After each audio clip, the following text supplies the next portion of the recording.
speak with you, and I would like to particularly thank Harold and John for their friendship, their courtesies, and their hospitality towards me.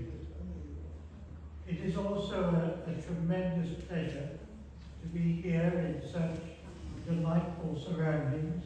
Before I came in, I walked around the rose garden, and it actually reminded me of Shakespeare's comments, "A rose by any other name would smell as sweet."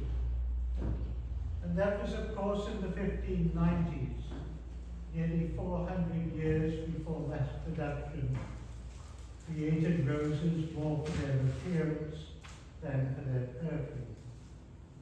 However, the meaning of those words suggests that it is not the name that matters, but the essence or the true nature of the person.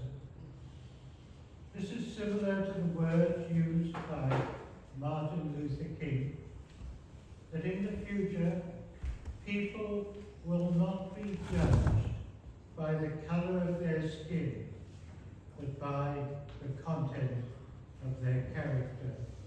And of course, this meaning has great relevance to other organizations, or to our organizations, Australians for Constitutional Monarchy and the Australian Monarchist League.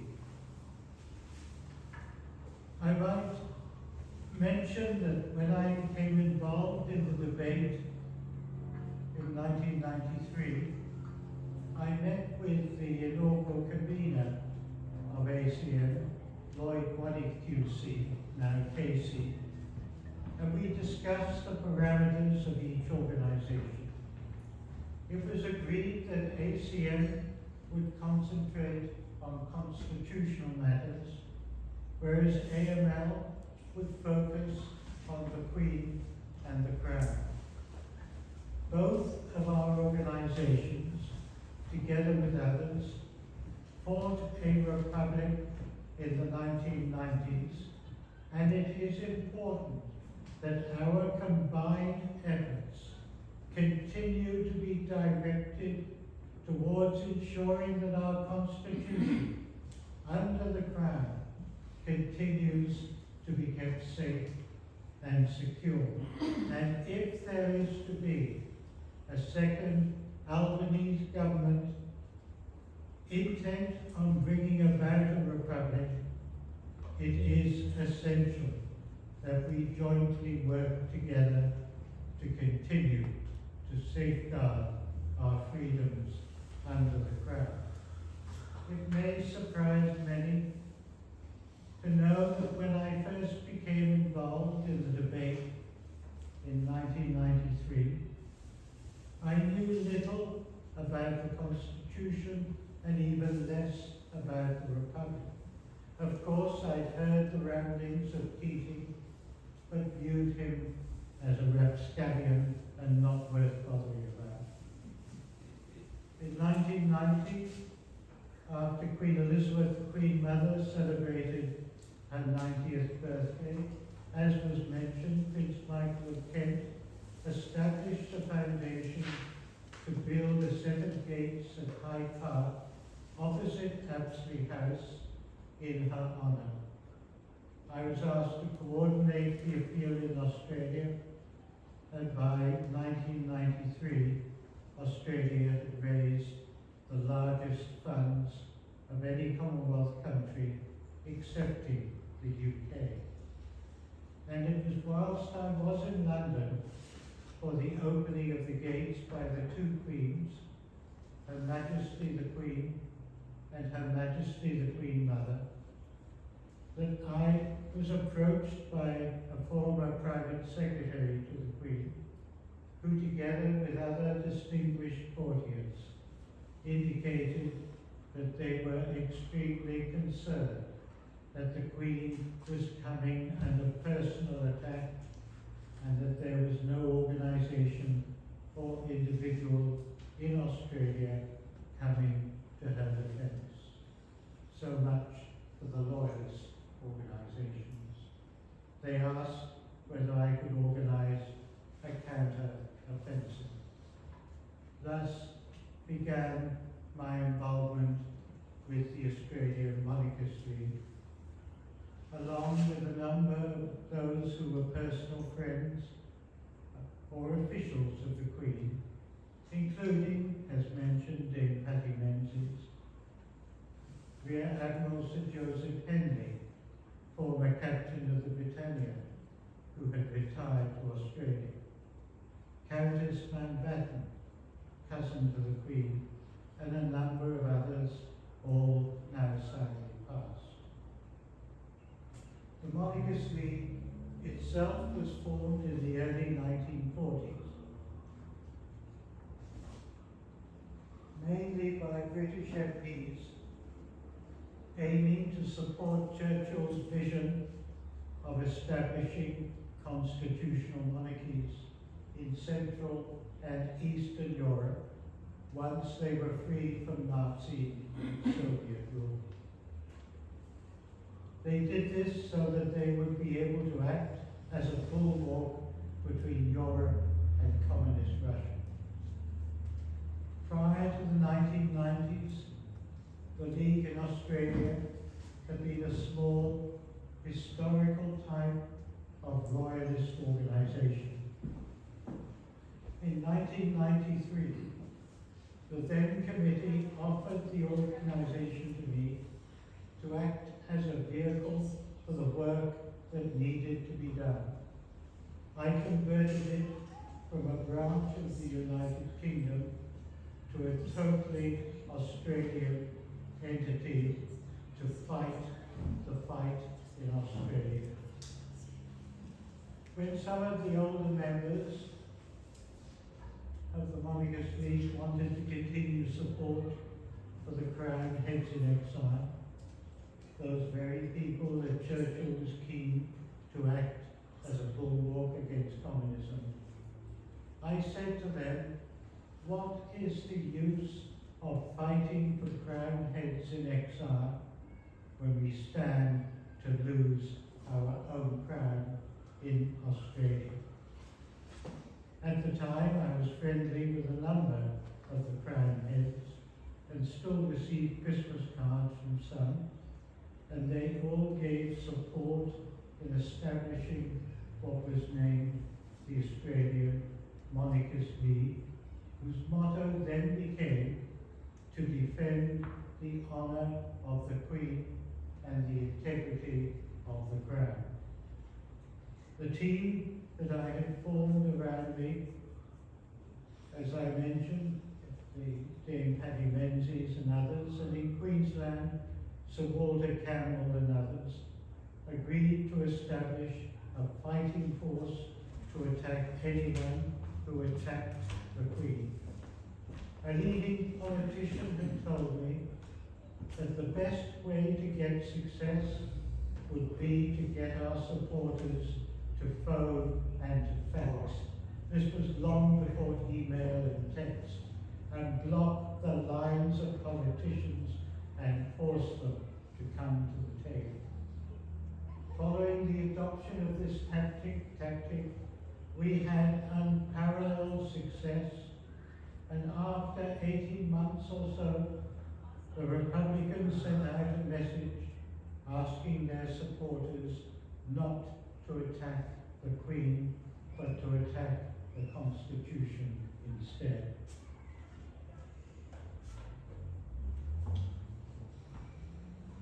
We attracted, when we were established, those patriots, both military and civil, who upheld their oath of allegiance and who stood for Queen and country.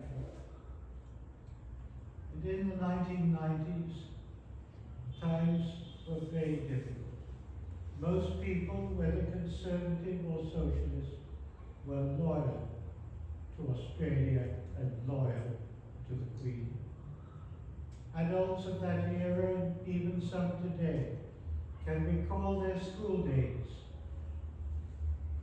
when they were at morning assembly pledging, I honour my God, I serve my Queen, I salute my flag. A far more honourable pledge than the factually untrue woke indoctrination school children now have to face. The landscape, as I mentioned, in 2025 is now vastly different. As technology advanced through the internet, computerization, and now the dreaded artificial intelligence, the Australian Monarchist League has embraced new tools to support our fight to retain the constitutional crown. From being computerized in the early 1990s to adopting email soon after, and by 2008 joining Facebook and other social media platforms, we now even use TikTok, in which our team posts popular graphics aimed at teenagers, despite these graphics seeming odd to those of my generation. Distinctly odd, I mentioned. More recently, I've joined a full-time worker on our social media, and she is joined by others from her company to ensure that our coverage is complete. Our social media reach is now over 100,000, and our email base, at the time the earlier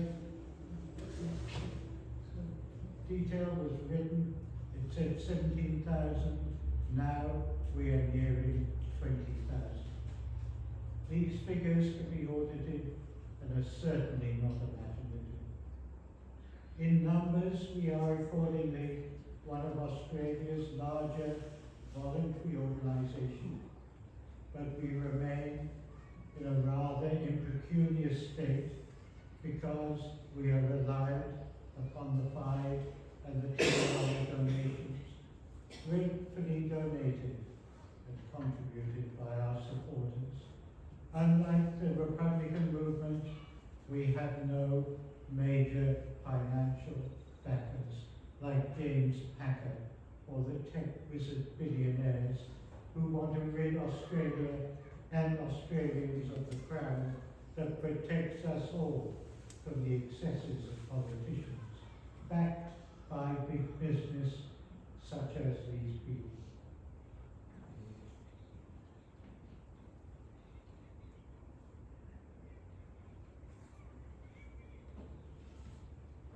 In the 1990s, the Australian Republican movement was a powerful, well-funded organisation comprising not only Labour, but also Liberal and National Party members in substantial numbers. However, after their 1999 referendum loss, ARM started to go into decline, but this was reversed in 2015 when the journalist Peter Fitzsimons became its chairman and was able to use his networking contacts to bring in hundreds of thousands of dollars, 250,000 donated by James Packer alone, and these were used to reverse their declining fortunes. Many of you will remember that in 1999, former Liberal Party director and later Howard Government Minister Andrew Robb, later of Darwin Chinese Port fame, formed Conservatives for an Australian head of state. It would be a Republican, at least our Darwin part, a port to China. He formed this with a number of well-known Australians, including Malcolm Fraser and Doug Anthony, both of whom betrayed the motto of their Companions of Honour awards by the Queen: in action faithful and in honour clear. Around 20% of Conservative MPs at the time were thought to support a republic, including Peter Costello and Joe Hockey, all contrary to their oaths of allegiance. The Republican movement campaigned strongly for the voice referendum, and its massive rejection clearly confirmed what we always knew, and that was that the people are wary of and mainly against any radical change to what has become their Australian constitution. A later controversy between the joint leaders Craig Foster and Nova Peris over Israel led to their resignations. The new leaders, Esther Anatolis, editor of Mean Gin, whatever that is, and Nathan Hansford, a management consultant, have made little impact.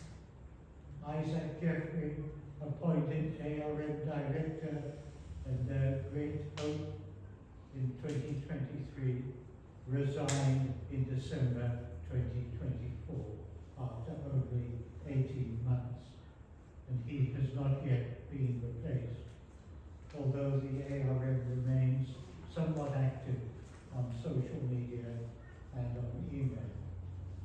We carefully scrutinize everything they do, just as they would scrutinize everything we do.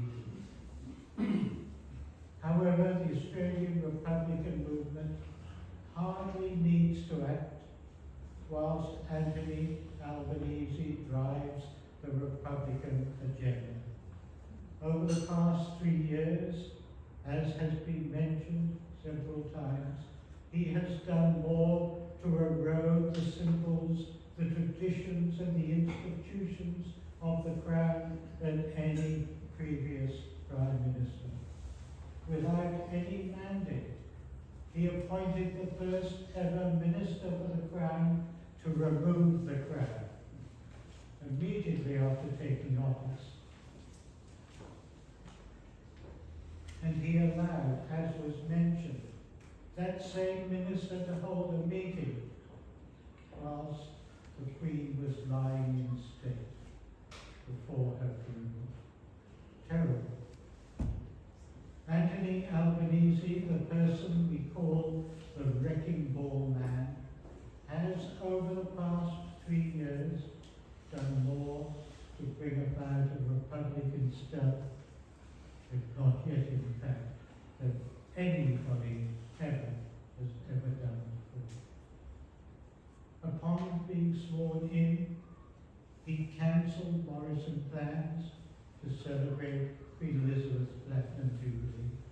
We were a part of the advisory committee, and he has gone on and on and on and on, ending up, as was also mentioned, creating a great seal without the King's name, and that is the King's own seal to be affixed to official government documents.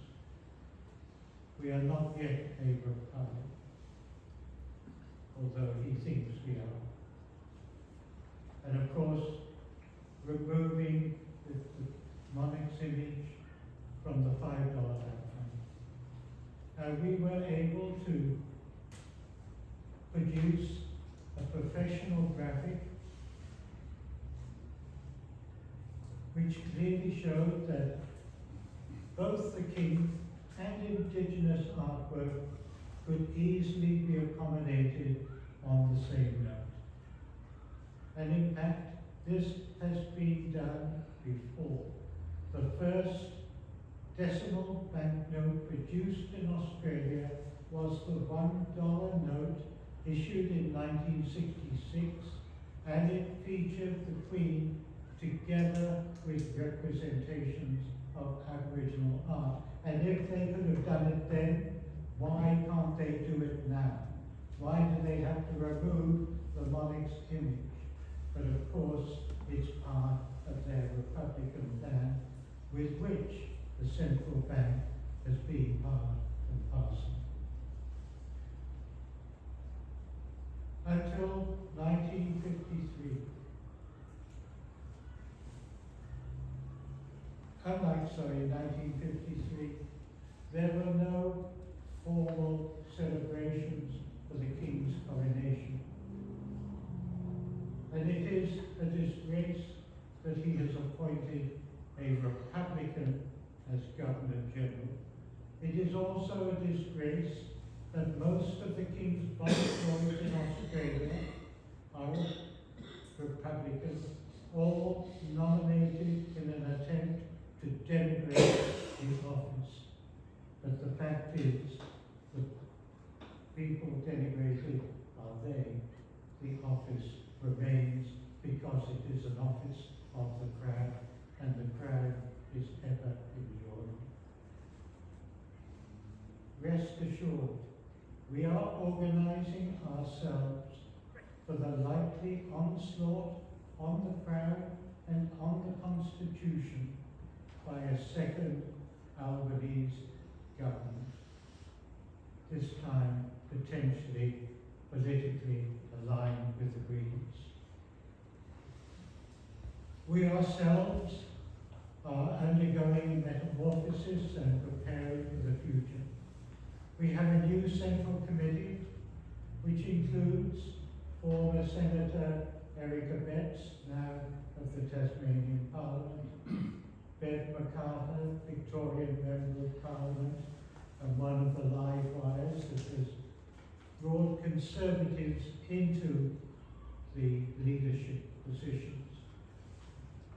Nick Minchin, former Howard Abbott Minister, Santos Santoro, former Queensland and Federal Minister, and a number of senior lawyers, including Neville Rocco KC. Next month we will see the Australia-wide election of our National Council, and this year, hopefully, we'll see the appointment of a full-time National Director. We are fortunate to have the support of a large number of young people, both on our database and on our social media platforms. Unfortunately, many are campaigning to ensure the election of a Dutton-led pro-monarchy government.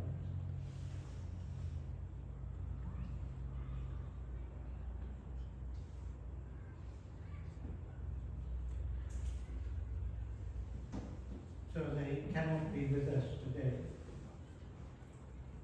I have now been the chairman and voluntary full-time CEO of the Australian Monarchist League for over 30 years, during which there have been many heartaches, but also many uplifting occasions, including being invited to address a number of meetings held in the House of Lords, as well as a talk on the Australian Constitution and Crown to the crossbenches of peers, which included several warlords and former private secretaries to the Queen. Another such occasion was in 2002, when I was privileged to have been one of the select few to be invited to attend the Jubilee presentation of addresses to the Queen by the Lords, recognising Her Majesty's 50 years on the throne. This took place in the historic Westminster Hall, originally built nearly 1,000 years ago. One could never forget was the guards were escorting the Queen and the Duke of Edinburgh to the front of the hall, the clinking of their armour as they marched with such minute precision.